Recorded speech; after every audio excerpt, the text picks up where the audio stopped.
বলিউডে এমন কিছু অভিনেতা আছেন যাদের নাম শুনলেই দর্শকদের মাথায় একটি বিশেষ ইমেজ ভেসে ওঠে। আর সেই তালিকার প্রথম দিকেই থাকবেন ইমরান হাশমি।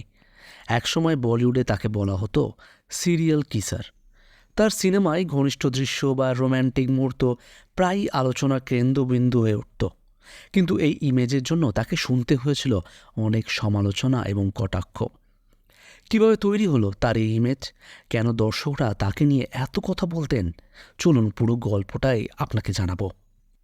কিন্তু যারা প্রথমবার আমাদের চ্যানেলে এই ভিডিওটি দেখছেন, চ্যানেলটি সাবস্ক্রাইব করে বেল আইকনটি যে ক্লিক করে রাখতে হবে পরবর্তীকালের কোনো ভিডিও নোটিফিকেশন পাওয়ার জন্য।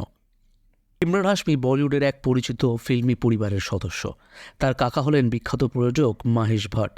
2003 সালে ফুটপাথ সিনেমার মাধ্যমে তিনি বলিউডে আত্মপ্রকাশ করেন।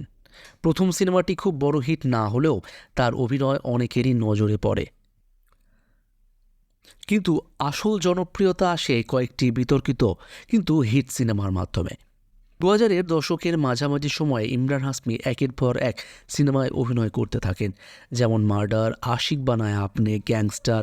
এই সিনেমাগুলোর গান, গল্প এবং রোমান্টিক দৃশ্য দর্শকদের মনে ব্যাপক আলোচনা সৃষ্টি করে।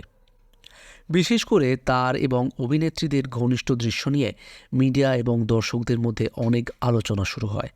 ধীরে ধীরে মিডিয়া তাকে একটি নাম দেওয়া শুরু করে, সেটি হলো সিরিয়াল কিসার। এই ইমেজ তৈরি হওয়ার পর অনেকেই তাকে নিয়ে সমালোচনা করতে শুরু করেন।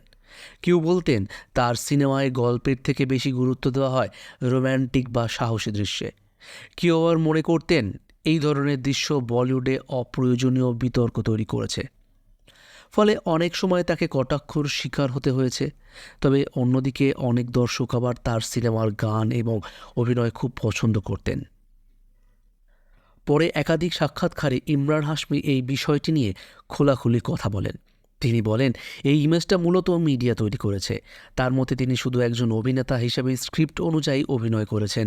তিনি আরও বলেন, তার অনেক সিনেমায় শক্তিশালী গল্প এবং অভিনয়ও ছিল, কিন্তু মানুষ শুধু একটি বিষয় নিয়েই বেশি আলোচনা করেছে। পরবর্তী সময়ে ইমরান হাশমি নিজের অভিনয়ের ধরন বদলানোর চেষ্টা করেছেন। তিনি এমন অনেক কিছু সিনেমায় কাজ করেছেন যেখানে অভিনয় এবং গল্প বেশি গুরুত্ব পেয়েছে, যেমন সাংঘাই, জান্নাত, দ্য ডার্টি পিকচার। এই সিনেমাগুলোর মাধ্যমে তিনি প্রমাণ করেন তিনি শুধু একজন ইমেজের মধ্যেই সীমাবদ্ধ নন। একজন অভিনেতার কেরিয়ারে অনেক সময় এমন একটি ইমেজ তৈরি হয়েই যায় যা তাকে অনেক দিন পর্যন্ত অনুসরণ করে। ইমরান হাশমির ক্ষেত্রেও ঠিক সেটাই ঘটেছিল। কিন্তু সময়ের সঙ্গে সঙ্গে তিনি প্রমাণ করেছেন তিনি একজন বহুমুখী অভিনেতা। আপনার কি মনে হয়, ইমরান হাশমি কি শুধুই সিরিয়াল কিসার হিসাবেই দেখা ঠিক, নাকি এর অন্য দিকগুলোও সমান গুরুত্বপূর্ণ?